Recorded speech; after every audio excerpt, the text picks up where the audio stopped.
Video highlighting the IMCA Oldtimers Vintage Auto Racing at the Little Log House Speedway has been produced by promo video of Red Wing.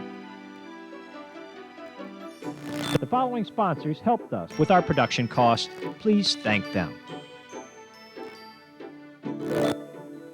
Fuel for your car, your farm, or your race car. Wilson Oil can meet your needs. Also featuring prompt deliveries of LP gas and heating oil. CarQuest Auto Parts Stores. Domestic and import, over 130,000 parts and accessories. CarQuest of Red Wing. Pennzoil 10-minute oil change. The least expensive and most important service you can provide your vehicle is to change oil every 3,000 miles. Stop and go. Pennzoil of Red Wing. Napa Auto Parts. We can keep America running with quality parts, accessories, paints, tools, and supplies. Napa of Red Wing. And finally, we'd like to thank the Little Log House Antique Power Showgrounds for their support of this video. Come enjoy this antique village during their yearly July show just north of Meesville. Little Log House Antique Power Showgrounds.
Hi, my name is Bill Vietz. I've been kind of heading things up here at the Little Log House Power and Antique Show Speedway. We got about 80 cars from all over the country here to come out and just have a good time and put a good show on for the fans out here. We hope everybody has a wonderful time out here. Go ahead. My name is Paul Anderson. I'm current president of the IMCA Oldtimers. We were formed 18 years ago, and we run anywhere from 6 to 10 times a year. We prefer 3-day weekends such as we've got here at Hastings and we'll have in 3 weeks at Arlington, Minnesota. And we run in 9 different classes. The cars have to be 79 or older, no wings. We don't care what they run for engines basically, but we try to keep them as close to original as possible. We appreciate the support we get from fans, from friends, from television, from videos, the whole shot. Go ahead. My car currently is sitting in front of the grandstand. It was built in the late 50s by Harvey Stone of Red Wing, Minnesota. I don't know what he started out with an engine. I currently have a 1956 Hudson Hornet engine in it. I am planning on leaving it just on display this weekend, but I might get enough pressure to get out on the track with it. I did run in the old IMCA. I started when I was still in junior high school. I was barely old enough to buy gasoline, but I had a driver's license. And we ran the IMCA circuit, traveled in about 10 different states. We'd leave the day after school was out in the spring. We'd be home maybe 2 nights until the Minnesota State Fair. For 5 years we did that, saw more countryside, got involved with more people, lots of friends, very few of them still around. So if you guys want to find out about the old racing, talk to the people that were in it, and you better do it quick because we're losing them every year.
great spot.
on, damn it.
Yeah, my name is Paul Tainter. I'm from Fremont, Nebraska.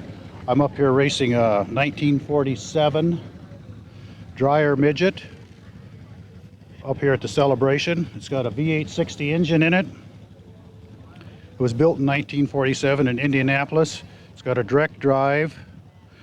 It's got a Krager in-out box. You change the gears inside. We belong to two different organizations of vintage race cars, and we travel all over the Midwest with this car, and we race and have fun. I'm Mike Wilson from Red Wing, Minnesota. I drive a 35 Ford all-steel coupe. It has a 350 Chevy engine in it. Just had it completely rebuilt, and it's our first time out with it this year. I'm running a B&M click shifter automatic in it, and the rest of the car is pretty much original way I bought it in St. Louis 2 years ago, and been driving it in several events around here in the Midwest now. So I'm new to this sport as far as vintage racing, but sure having a blast doing it. In fact, we bought a second car too, a modified that we're running here that Ken Vanberg's driving for me. So we're just out here having a hoot and looking forward to the day. Go ahead.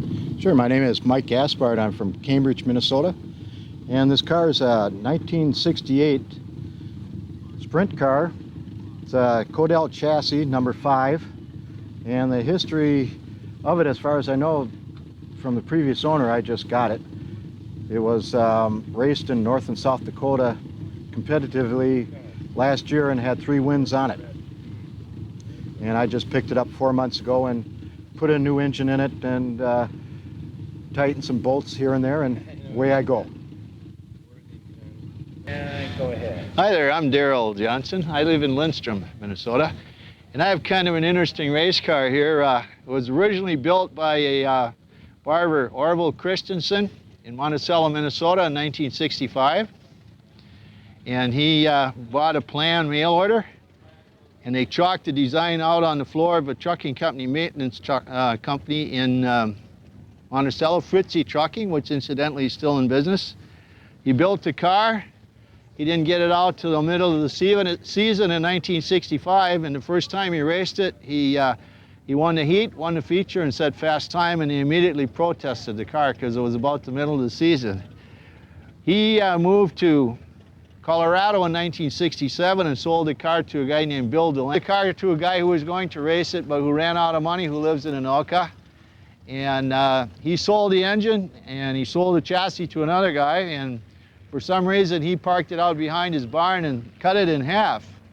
And in 1992, a gentleman from St. Paul, Dennis Wagner, did some work for him and took it as part payment for a plumbing job and basically restored it. And he got tired of it in 1998. I bought it and been having a ball with it. And you'll notice we do a lot of work. Yeah, this number 14 car that just about in the sand was the first car that sold the Lansky ever go. If you were to build a Lansky, it's still fun. He's still on the outside. I wish he'd get down out of there. That concrete's awful hard.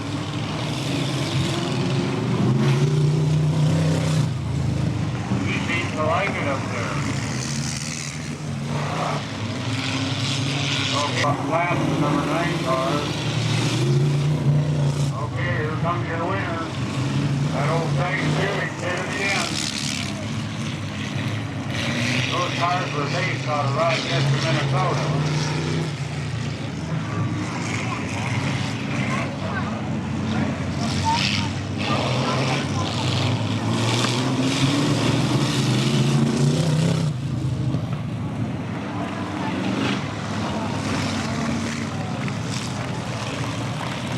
Okay, ladies and gentlemen, these dogs can get off the track, go back to the camper and take some heart medicine. Next bunch of cars up, ladies and gentlemen, is going to be the later model big cars or sprints. And these are the cars that have much bigger, better, and more powerful engines. And in many cases, they have the later style 4-post roll cage on for protection. That car today is Gene Fletcher, who's been raced on about this area for 45 years.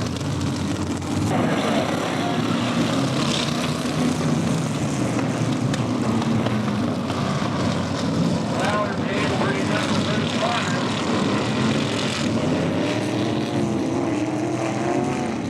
Look at the power going down the back chute there. Now this track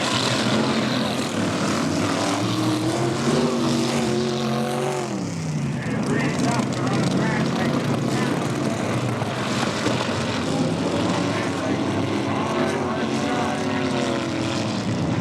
Really hard track.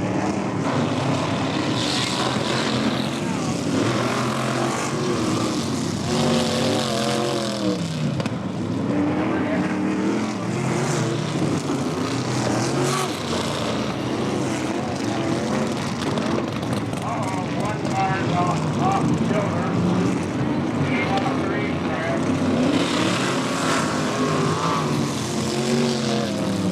18 is up in the bar.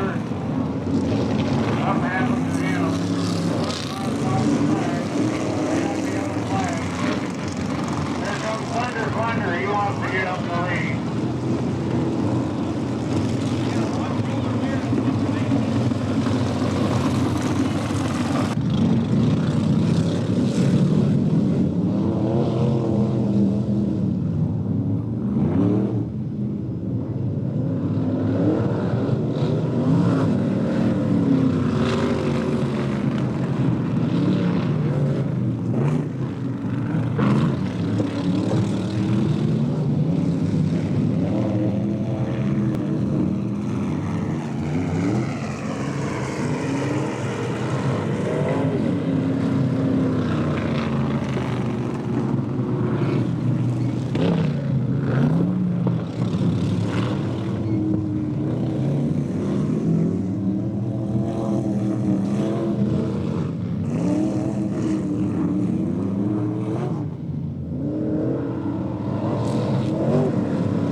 Okay, my name is Mike Kildew. I'm from Wauwatosa, Wisconsin, which is a suburb of Milwaukee. And this here is my sprint car that was just finished a couple weeks ago. And this car is a 1980 J&J sprint car. It's restored to as it ran in 1980. Was driven in 1980 by Dean Shirley out of Middleton, Illinois. And they ran the local tracks down there at Springfield, Illinois, Granite City, Illinois, which was Tri-City Speedway, and I-55 in Peevely, Missouri. In 1980, they won the track championships at all three of those tracks. It won supposedly 19 out of 23 features. It won 7 in a row at Little Springfield. They won the overall Midwest Racing Association title. 81 until 1993, the car was ran in USAC competition, and some of the drivers in USAC competition included Bill Englehart,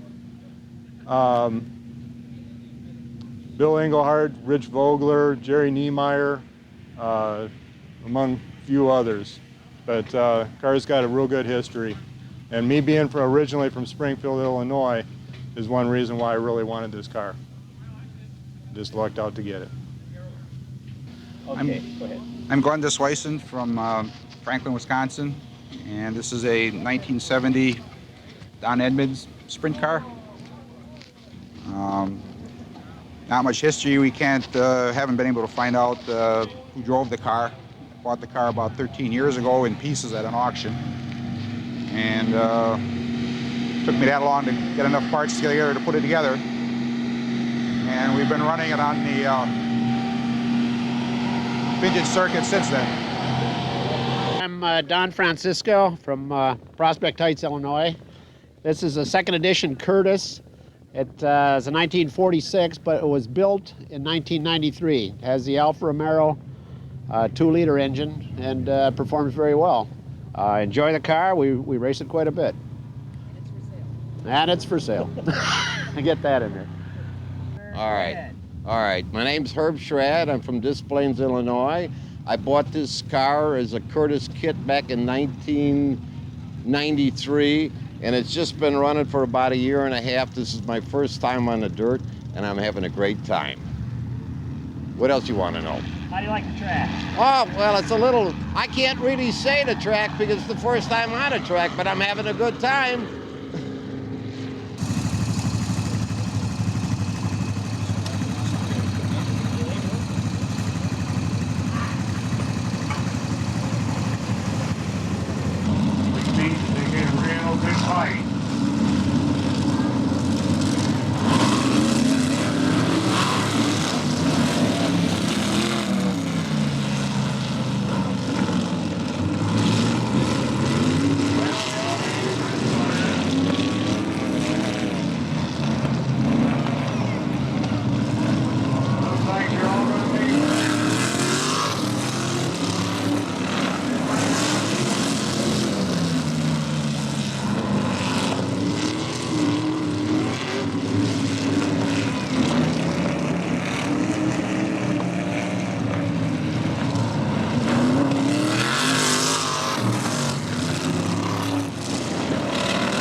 Thunder from right here in Minneapolis, Minnesota. How about a hand? Oh, come on. You can do better than that. Thank you, ladies and gentlemen.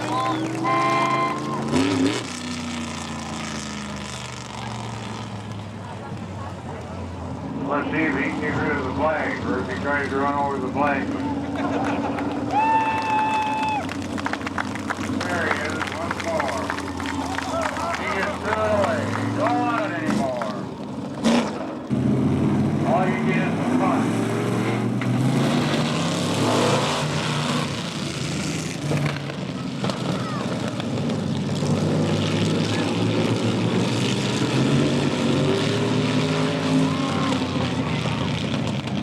Well, the young lady seems to be doing pretty good. She's holding her own for the first time in the race.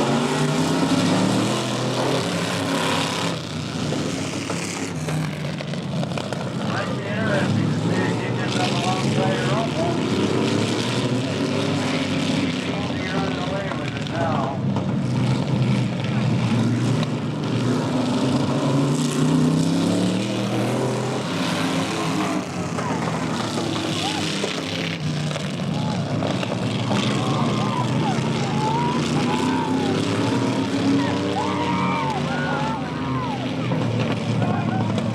Come on, honey, keep between the fence and wire.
Wisconsin for several years, and it has a very unusual big engine in it.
that crane for a long time.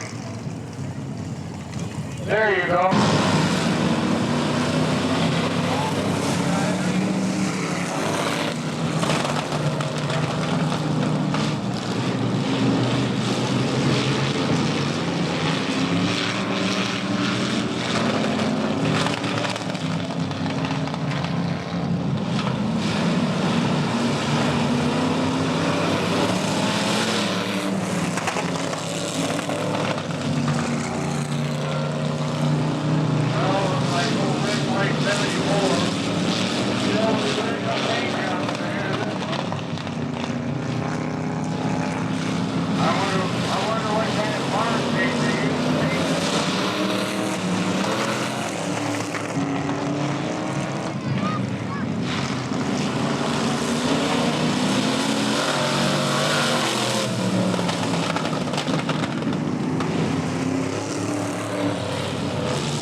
Hi, I'm Gary Stein, driver of the number 30 1965 Chevrolet. I'm from Northfield, Minnesota.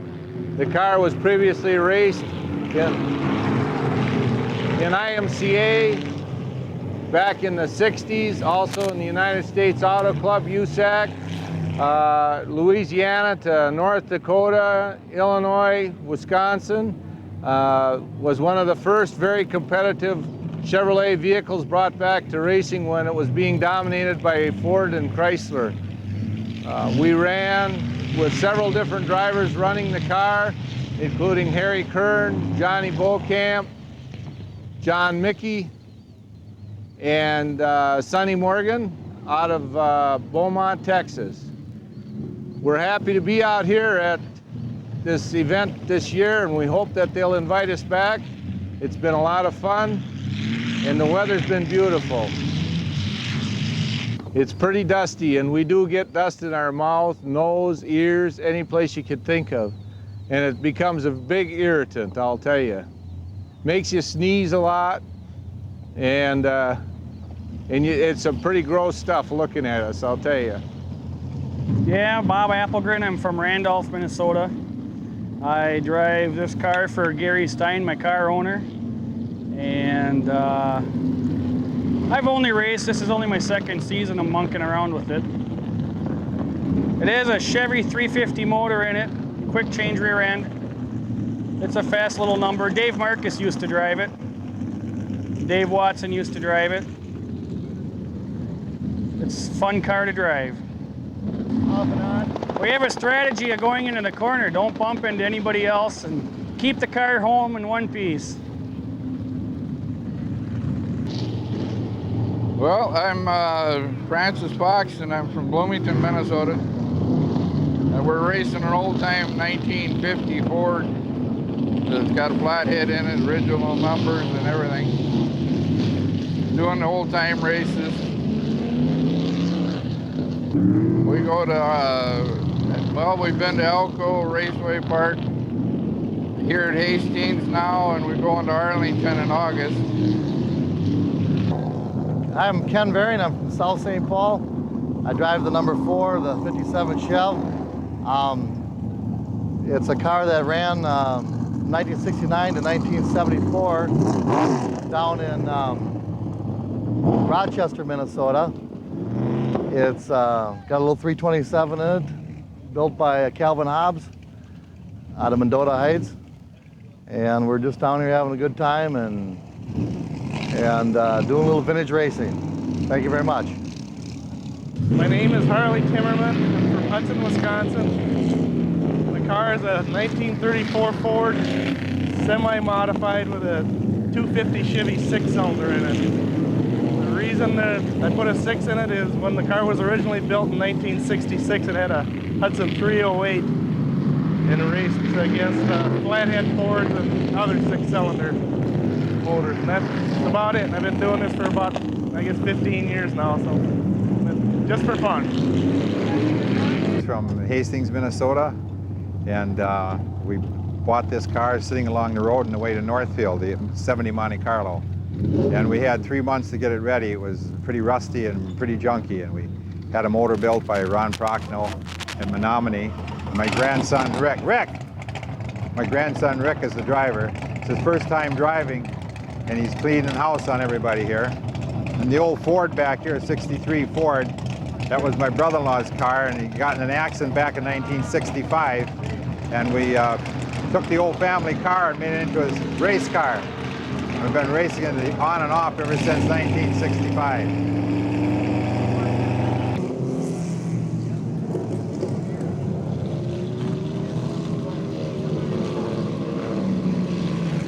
My name's Lyle Hinrichs, Zumbrota, Minnesota, car number 6. This car was built by Dave Noble back in the 50s. We painted it up as a replica of my dad's Buick Coupe, even though it's a Chevy. Hope to have a Buick for next year. We're building another one. But for now, it's the light blue number 6 that same sponsors my dad drove back in the 50s and 60s. So it's been kind of a neat deal to put together. We ran Red Wing 2 years ago for the final feature. Had a fun time. It was pretty rough when we got it. It sat in my back pasture for 20 years. Put her together and did what we could with what we had. So found a 292 6-cylinder engine out of an old milk truck. Put that together, runner, put it in there with a 2-barrel on it, and been running good with it. Been a lot of fun. I'm Dave Bruder. I'm from Oakdale, Minnesota, and I'm here with my 1955 sprint car, and I did most of the work on this car myself. I mean, you might say it's a new old car. What's your strategy going into curves and coming out of curves? Oh, it's sheer panic on this track. It has very tight turns, and about all you can do is accelerate on a little bit on the straightaway and then get on the brake and start steering it through and let the back end slide loose a little bit so you can turn the corner and accelerate down the next straightaway and on the brakes again. It's just oh yeah, it gets your blood pumping. This car really isn't made for this small of a track out here. It goes the best at about a half-mile dirt track. And this one here is about a quarter mile. It has very tight turns.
Number 54 is a 57 Chevy.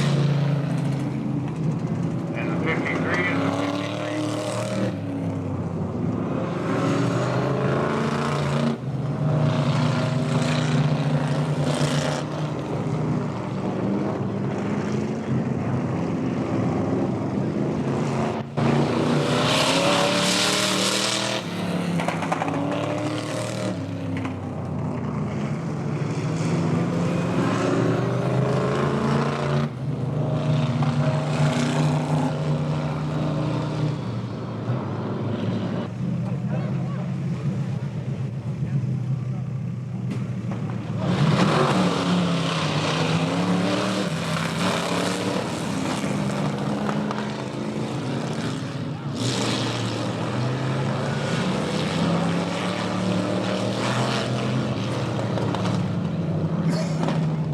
Or 34, whatever it is, got pretty good cars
behind him again. They got one line to go. Look out.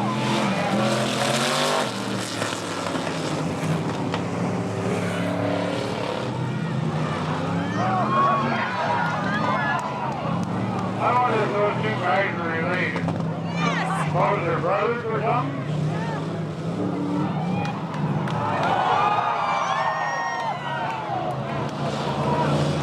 Well, that takes care of that. He tried this a little too hard there. We haven't got any bent irons yet today, except for one bumper coming off.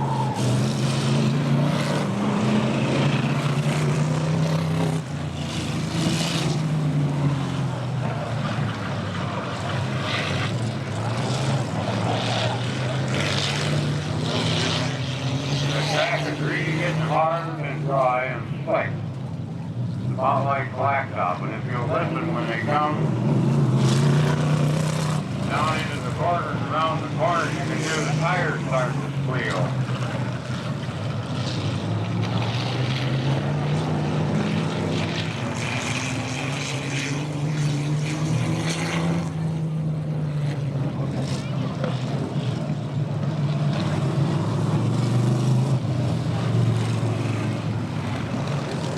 Looks like 1 3/4 got some sort of trouble. He's slowing down quite a little. 1 1/2 is going to take him. He's going to take everybody. Get out of the way. Here I come.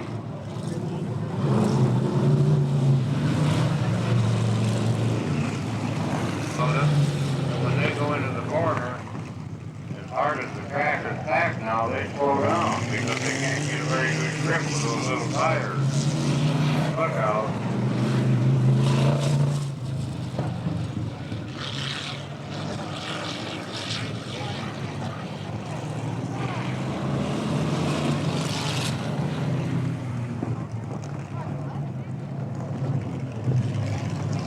The IMCA Oldtimers, there we go, one lap. Last lap. IMCA Oldtimers.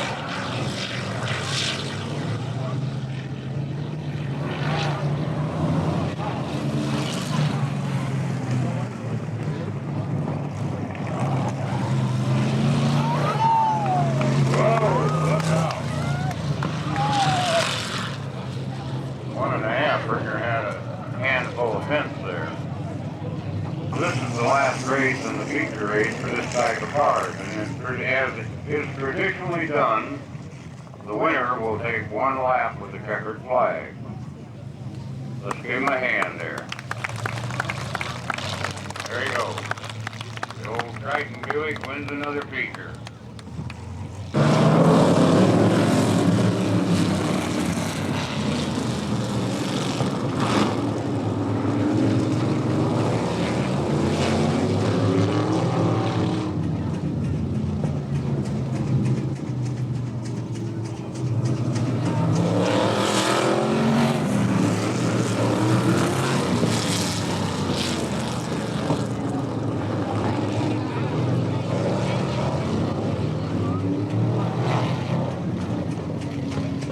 Look out, Thunder. Come on, don't get in the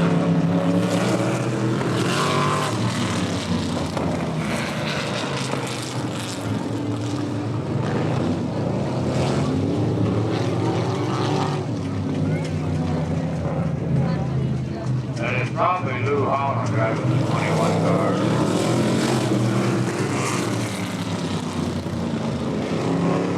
Oh, look out, look out. Whoa, whoa, not too close, look out.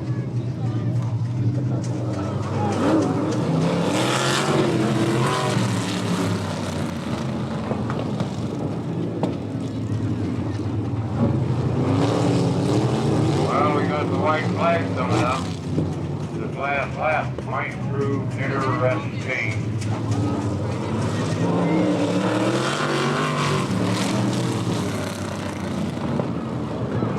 He's got inside. Don't hit him, don't hit him.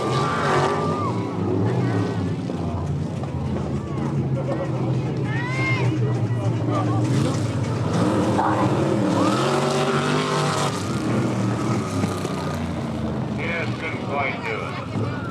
Good race though, pretty good race. Take this time right now.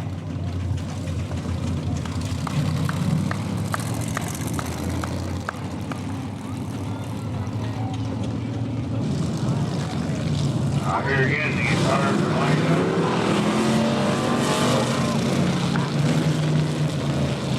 Just backwards from the way they finished in their first race. You remember the 104 won it, well he's better to the back now.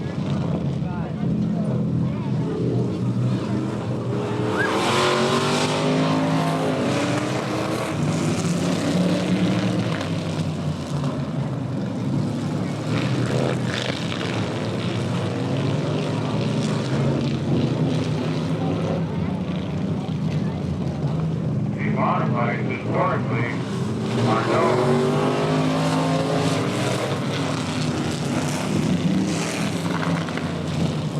We're getting a little bit dicey, if you will.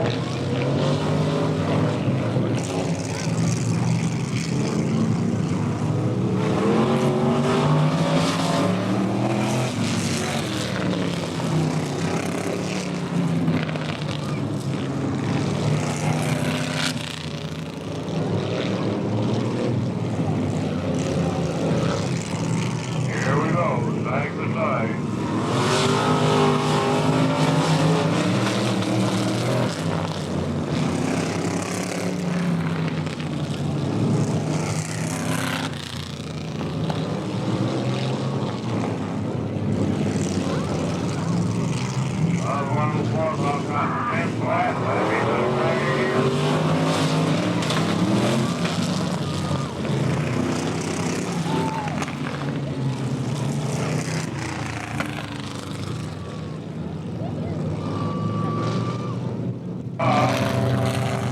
Take off the backside, and we'll have another bunch of cars coming in down here.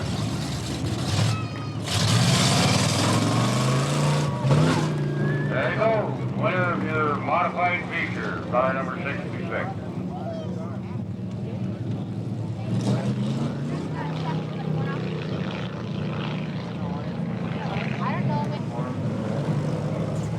And I got a green right there.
checkered flag this time around.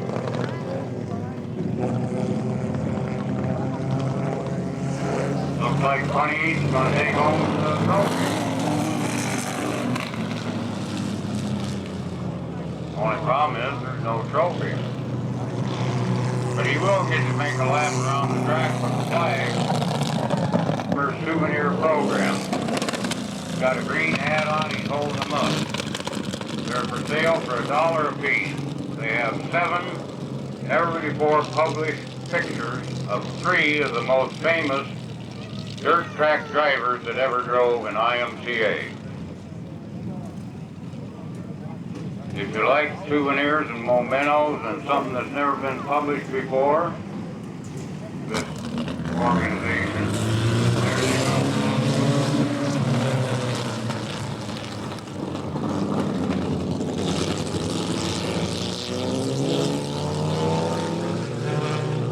And the one-armed bandit looks like he's going to win another one if he keeps this up.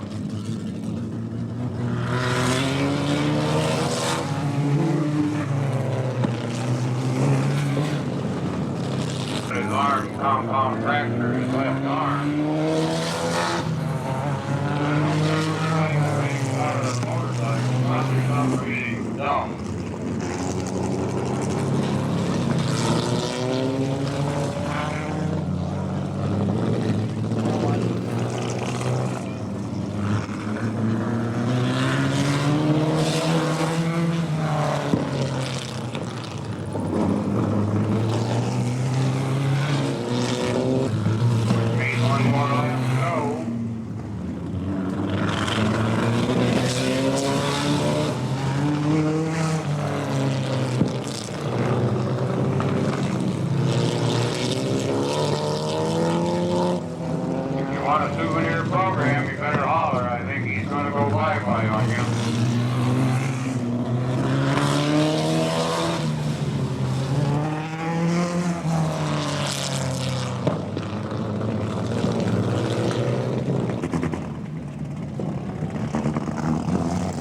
Now he's using his unbroken arm to grab that flag. Good job, Thunder.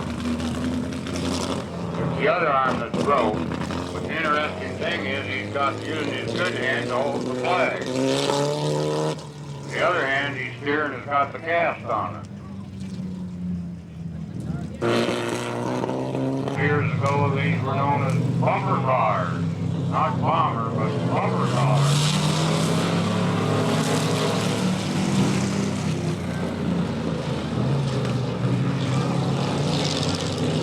Oh, there he got the fence.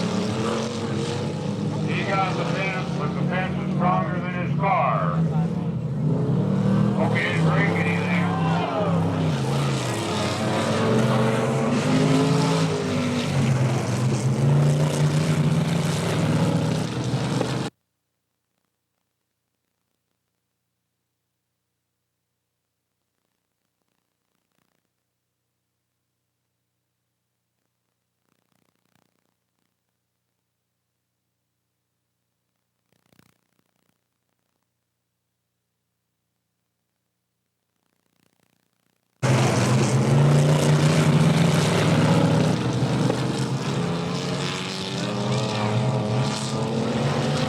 Now you know why they used to call them bumper cars.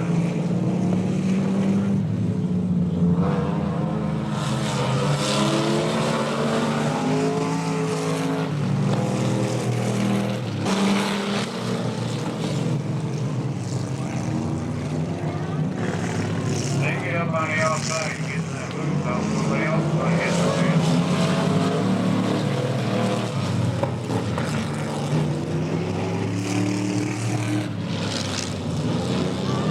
Now it's going to get interesting. It's going to get... The little blue car, he's smart. He's staying right in the middle of the track. You won't let him go either way.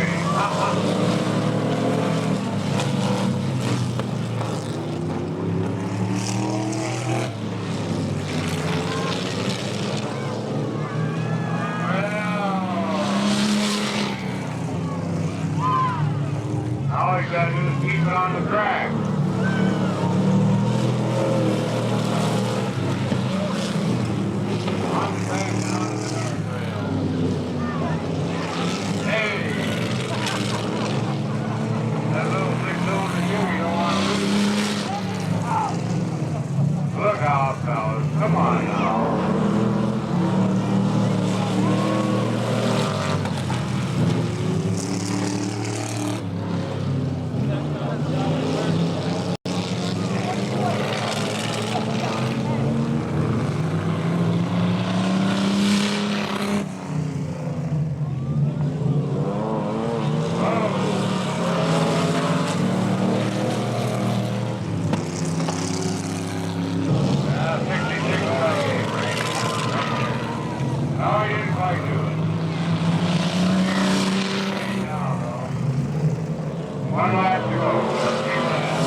same fellow with the same green hat has a few issues. The current issue of Vinny Joe Racing magazine. The 53 Ford, I think, yep.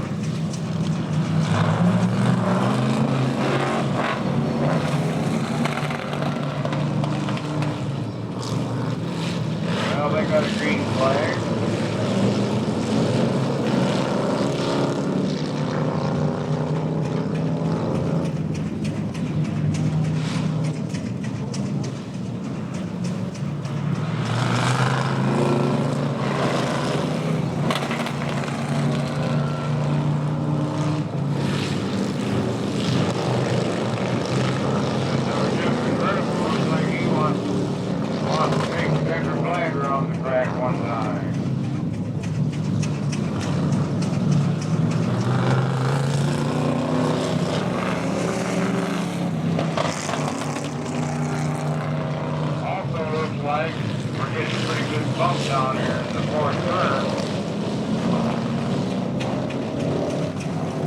Cars have got the soft suspension seem to be bouncing through there pretty easy.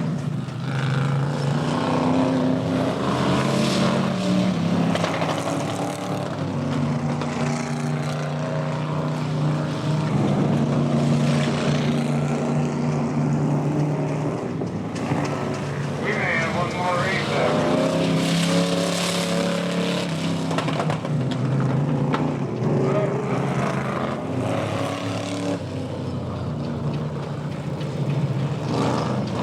looks like number 4 has got this one well in hand. Which one I have to go?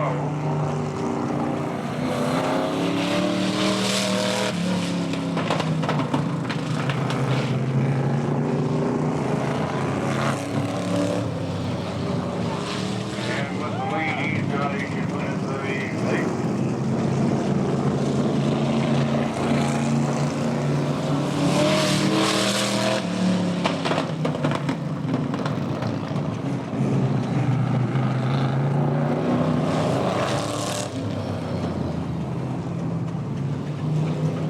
And the red number 4 are going to get the privilege of waltzing around the racetrack to the dance to the flag.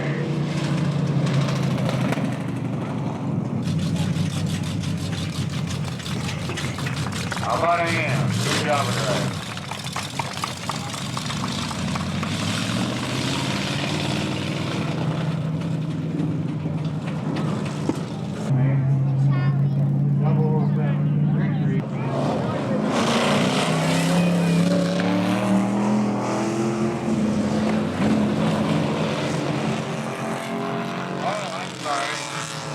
Grandpa's not in the 66, he's in the 42.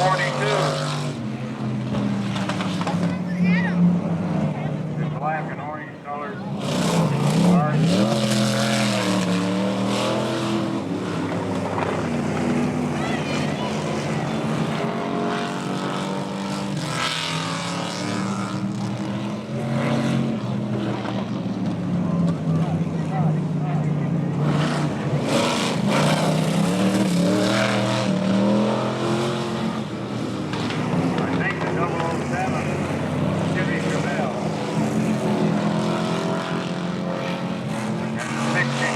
Unless I'm mistaken, is a Dodge Dart? Charger, Dart, probably.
got it started. He got it started. He ought to be able to move now. Maybe it's quit again. There's Ricky right there. Car right there. There you do that, then to hit this guardrail.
Anyway, there was one race prior to that in '55. Virgil had a great big old Buick, and he took up the whole racetrack. Like we were just talking about there, Bert and Royce and I. And he wouldn't let me buy. I mean, I had this little Plymouth or DeSoto, whatever. It was Chrysler Corporation anyway. So I bumped him a couple times, let him know I was there, and he wouldn't move over. So the next corner, I slapped him, and he went around and around, and I went up.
Type of thing, or how much hair they've lost, and talk about the old days when we used to go out there and really bang them around. So.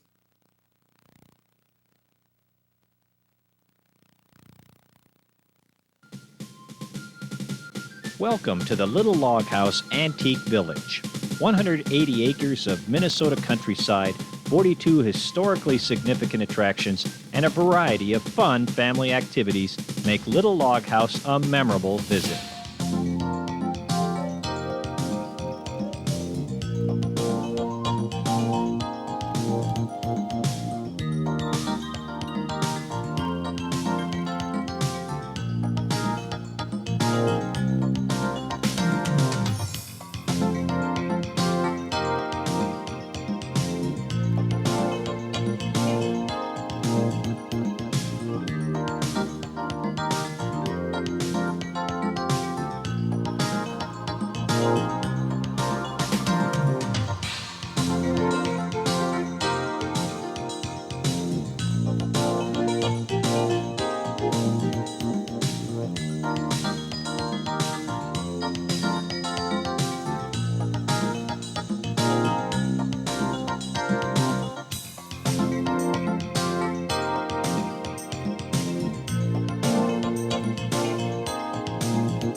Located in Marchand Township in east central Minnesota, the Little Log House is less than an hour south of the Twin Cities and the famous Mall of America, and also less than an hour away from Rochester and their world-famous medical facilities.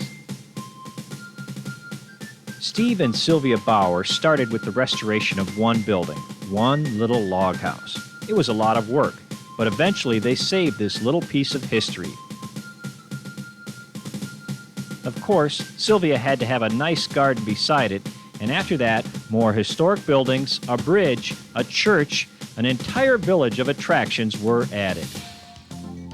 The Little Log House Showgrounds has become a perfect host for weddings, heritage fests, flea markets, antique power shows, and now vintage auto races. In the summer of 1999, Little Log House was host to the International Harvesters' 10th Annual Red Power Roundup. In 2000, it was the R.H. Shepherd National Show. And in July 2001, the J.I. Case Company National Show was held here. Steve and Sylvia are very proud of their expanding Little Log House facilities and welcome the opportunity to tell you more about this special pioneer village.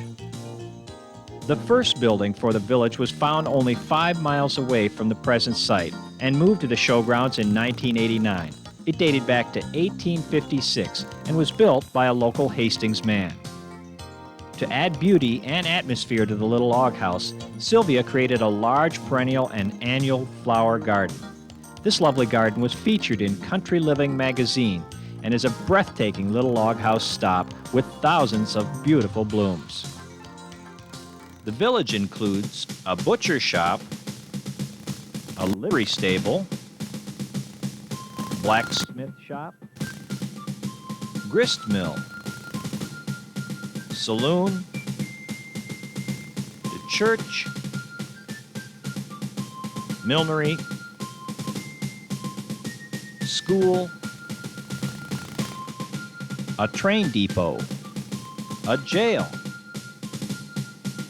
and a post office, to name only a few of the many historic buildings. New additions in 2001 include our authentic and complete general store, and Dr. Hall's building from Zumbrota, which hosts colorful reenactments of frontier life, and a racetrack which hosts old-time vintage auto racing.